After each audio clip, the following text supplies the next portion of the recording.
सुदर्शन और उसकी पत्नी रेशमा एक छोटे से गांव में खुशी खुशी रहा करते थे। एक बार की बात है, गांव में मेला लगता है और इसकी खबर पूरे गांव में हो जाती है। सब लोग मेले में जाने लगते हैं, तो रेशमा का मन भी मेले में जाने के लिए करने लगता है। वो सुदर्शन से मेले में जाने के लिए बोलती है। सुनिए जी, देखिए ना, हमारे आसपास के सभी लोग मेले में घूमने के लिए जा रहे हैं। मुझे भी मेले में जाना है, आप मुझे लेकर चलिए ना। अरे भाग्यवान, मेले में तो बच्चे जाते हैं, तुम थोड़ी ना बच्ची हो। और वैसे भी अगर हम मेले जाएंगे तो बेकार में ही पैसे खर्च हो जाएंगे। देखिए, मुझे कुछ नहीं पता, मुझे मेले में जाना है तो बस जाना है, वरना मैं आपसे नाराज हो जाऊंगी। और दूसरी बात, ये कंजूसी करना ना छोड़ दो, आपकी कंजूसी मुझे बिल्कुल भी पसंद नहीं है। अरे भाग्यवान, तुम तो बच्चों की तरह जिद कर रही हो। तुम्हें पता है मेले में बम ब्लास्ट भी होता है, और मैं नहीं चाहता कि मेरी बीवी को ऐसी दर्दनाक मौत मिले। अगर मेले में किसी ने बम लगा रखा होगा और वो बम ब्लास्ट हो गया, तब तो तुम भी भगवान को हमेशा हमेशा के लिए प्यारी हो जाओगी ना। देखो, मुझे ना आपकी फालतू बकवास नहीं सुननी। अगर मेरा मन मेले में जाने का कर रहा है, तो आपका फर्ज बनता है कि आप अपनी बीवी की इच्छा को पूरा करें। चलो ठीक है, शाम को जल्दी तैयार हो जाना। रेशमा सुदर्शन की बात सुनकर खुश हो जाती है और वो अपने घर का सारा काम जल्दी से खत्म करके मेले में जाने के लिए तैयार हो जाती है। फिर वो दोनों मेले में जाने के लिए निकल ही रहे होते हैं। तभी सुदर्शन रेशमा से बोलता है। अच्छा सुनो, तुमने सारे खिड़की दरवाजे बंद कर दिए थे ना? हाँ, मैंने अच्छे से सारी खिड़कियाँ दरवाजे बंद कर दिए हैं। अब चुपचाप चलो, बेकार में टाइम बर्बाद मत करो मेरा। गजब बात कर रही हो तुम। तुम्हें पता भी है आजकल चोरों का कोई भरोसा नहीं है, कब पीठ पीछे वो घर में चोरी कर लेंगे तुम्हें पता भी नहीं चलेगा। अरे, तुम्हें मेरी बातों पर यकीन नहीं है क्या? मैंने खुद अपने हाथों से खिड़कियों को और दरवाजों को अच्छे से बंद किया है। अब चुपचाप चलो, देरी हो जाएगी। हाँ चलो, चलते हैं। वो दोनों मेले में घूमने के लिए निकल जाते हैं। उन दोनों को वहाँ बहुत मजा आ रहा था। उनके जाने के कुछ देर बाद उनके घर के पास से दो आदमी गोलू और मोलू गुजर रहे होते हैं, जिनकी नजर काफी समय से रेशमा के घर पर थी। वो लोग ताक जमाए घर की निगरानी कर रहे होते हैं। तभी गोलू मोलू से कहता है। चलो जल्दी से घर के अंदर चलते हैं, जितना भी माल होगा सारा भर कर ले जाएंगे। हाँ हाँ, चलो जल्दी अंदर, इससे पहले कोई हमें देख ले। ऐसा कहकर वो दोनों घर के अंदर जाने के लिए घर के पास आ जाते हैं, लेकिन दरवाजे पर तो ताला लगा हुआ है। तभी गोलू इधर उधर देखता है और उसे रसोई की खिड़की खुली नजर आती है। अरे मोलू भाई, वो देखो, रसोई की खिड़की तो खुली है। कितने बेवकूफ लोग हैं, इन्होंने तो खुद हमें चोरी करने का न्योता दिया है। अब ऐसी बेवकूफी करेंगे तो कोई भी चोर घर में घुसकर चोरी करेगा ना। हाँ हाँ गोलू, ये तो बहुत अच्छा मौका है। उन बेवकूफ लोगों ने खुद हमें चोरी करने का मौका दिया है, अब हम ये मौका नहीं गवा सकते। जल्दी से अंदर चलते हैं। गोलू और मोलू रसोई की खिड़की से घर के अंदर दाखिल हो जाते हैं। अंदर आने के बाद गोलू मोलू से बोलता है। चलो भाई, जल्दी ढूंढना शुरू करो, जो भी कीमती चीज मिले उसे उठा लो। ठीक है भाई, कुछ भी नहीं छोड़ेंगे। इतना बोलकर वो दोनों घर में से सामान उठाना शुरू कर देते हैं। फिर वो रेशमा और सुदर्शन के कमरे में जाते हैं और वहाँ देखते हैं कि एक तिजोरी रखी हुई है। तिजोरी को देखकर गोलू और मोलू खुश हो जाते हैं। मोलू गोलू से बोलता है। अरे वाह, अब तो और मजा आ रहा है चोरी करने में। ये देखो, तिजोरी में तो भरपूर माल भरा हुआ है। पता नहीं किसकी शक्ल देखकर उठा था आज मैं। गोलू भाई, जल्दी से सारी तिजोरी साफ कर देते हैं। हाँ मोलू, जल्दी से इसकी तिजोरी खोलने की कोशिश करते हैं। आखिरकार हमारा मकसद पूरा होने वाला है। जल्दी से सारा माल चुरा के रसोई वाली खिड़की से ही भाग जाएंगे। वो दोनों तिजोरी को खोलने की कोशिश करते हैं, लेकिन उन दोनों से ही तिजोरी नहीं खुलती। फिर वो दोनों कमरे में सब जगह देखना शुरू करते हैं ताकि उन्हें चाबी मिल जाए। थोड़ी देर ढूंढने के बाद उन्हें चाबी तकिए के नीचे रखी मिलती है।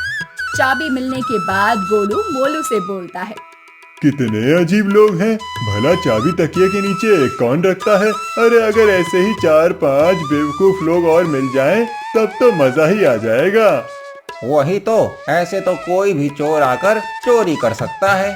पर हमें क्या, उनकी चाबी, उनकी तिजोरी वो चाहे जैसे रखें। सही कहा तुमने। चलो अब जल्दी से तिजोरी से माल निकाल कर चलते हैं यहाँ से।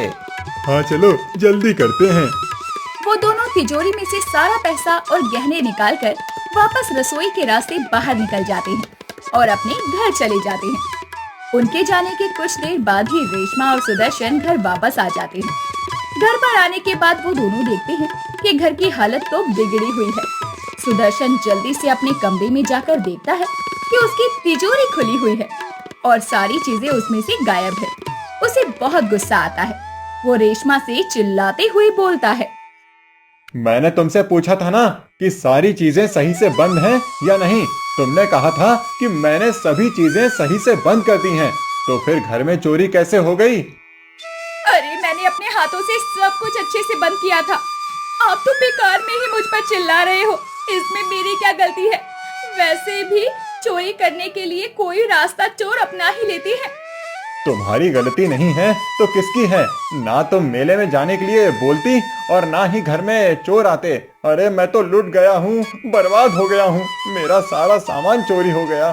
सारे पैसे और जेवर मैंने तिजोरी में ही रखे थे। सारा सामान चोरी हो गया है। देखो जी, अब जो हो गया उसे तो हम कुछ करके बदल नहीं सकते। अब आगे क्या करना है ये सोचो। मैं तो पुलिस में कहती हूँ कि कंप्लेंट कर देते हैं या फिर हम मुखिया जी के पास चलते हैं। ठीक है, हम कल सुबह होते ही मुखिया जी के पास जाएंगे। अब वो ही हमारी मदद कर सकते हैं। कौन? वो तुकाराम मुखिया जी? हाँ वही तुकाराम जी। क्यों, क्या हुआ? उसके पास जाने में कोई दिक्कत है क्या? अरे आप भूल गए हो क्या? तुकाराम जी एक नंबर के मूर्ख आदमी हैं। उनके पास आज तक जो भी गया है बस निराश होकर लौटा है। लेकिन हमारे पास और कोई रास्ता भी तो नहीं है ना। खैर जो भी है, अब कल देखेंगे। इतना बोलकर वो दोनों अब सो जाते हैं।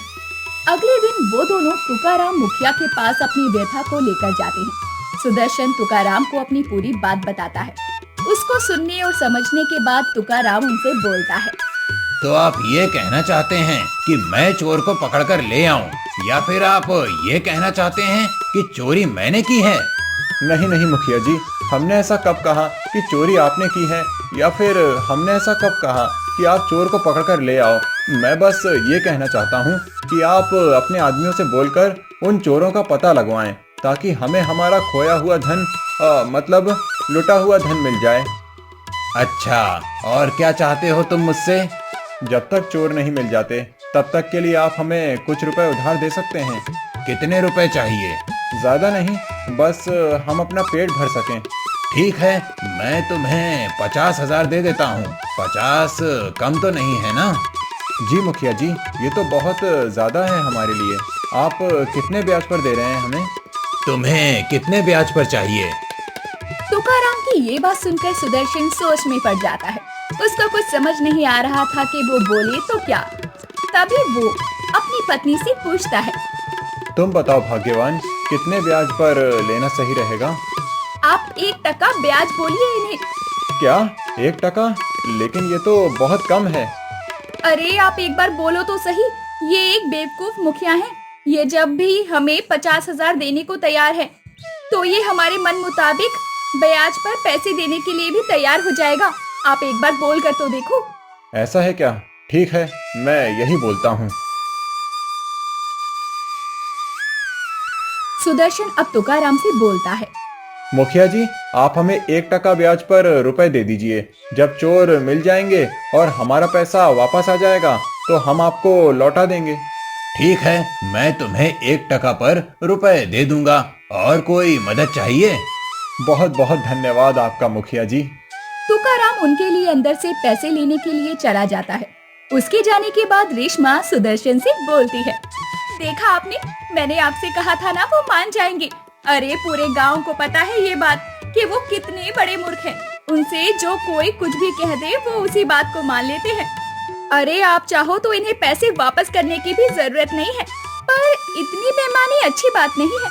इसीलिए इनकी मूर्खता का फायदा उठाने के लिए मैंने इतना कम ब्याज बोल दिया। सही कहा तुमने। चलो अच्छा हुआ, हमारा इसमें तो नुकसान नहीं हुआ। बस अब हमें हमारा सामान और मिल जाए। आप चिंता मत कीजिए, वो भी मिल जाएगा, सब कुछ हो जाएगा। तुकाराम वापस बाहर आ जाता है और उन्हें 5,000 रुपए लाकर दे देता है। रुपए लेने के बाद वो दोनों उसका धन्यवाद करके वहाँ से अपने घर वापस आ जाते हैं। कुछ दिन ऐसे ही बीत जाते हैं। मुखिया के लोग चोर को पकड़ लेते हैं। उन्हें पकड़ने के बाद सुदर्शन और रेशमा को बुलाया जाता है। वो दोनों मुखिया जी के घर पर जाते हैं और वहाँ पहुँचने के बाद सुदर्शन उन चोरों को देखने के बाद उनसे बोलता है। मैंने तुम्हारा क्या बिगाड़ा था जो तुम लोगों ने मेरे घर पर चोरी करी? अरे हम गरीबों के घर में चोरी करके तुम्हें क्या मिल गया? ऊपर से तुमने हमारे घर का सारा सामान तोड़ फोड़ कर दिया है। उसकी भरपाई कौन करेगा? तुम्हें शर्म नहीं आती ऐसा काम करते हुए? तुम लोगों को हम पुलिस के हवाले कर देंगे। जब पुलिस वाले तुम्हारे पिछवाड़े पर डंडे बजाएंगे ना, तब जाकर तुम्हें अकल आएगी। तब जाकर तुम्हें समझ में आएगा कि चोरी करने का क्या नतीजा होता है। अगर इतनी ही फिक्र है अपने घर की तो खिड़की दरवाजे बंद रखा करो। मतलब क्या है तुम्हारा? मतलब ये है कि तुम्हारी रसोई की खिड़की खुली हुई थी। अच्छा, ऐसा है क्या? जी मुखिया जी, अब आप ही बताइए, अगर ये अपना घर ऐसे खोलकर बाहर जाएंगे तो चोरी होगी या नहीं? बिल्कुल होगी। तो हमारी इसमें क्या गलती है मुखिया जी? कुछ भी गलती नहीं है। इतना ही नहीं, इन्होंने अपनी तिजोरी की चाबी भी अपने पास छुपा कर नहीं रखी, यूं ही कमरे में तकिए के नीचे रखकर चले गए। अब अगर ये अपने घर पर इतनी सुख सुविधा चोरों के लिए छोड़कर जाएंगे तो चोर चोरी तो करेंगे ही ना। रेशमा, ये दोनों क्या बोल रहे हैं? जी वो। तभी रेशमा को याद आ जाता है कि मेले में जाने की जल्दबाजी में उसने कोई काम सही से नहीं किया था, जिसके कारण उनके घर में चोरी हुई। मुखिया ने भी चोरों के हक में फैसला सुनाया। उन दोनों चोरों ने मुखिया को अपनी बात में फंसा लिया, जिसे देखकर सुदर्शन बोलता है।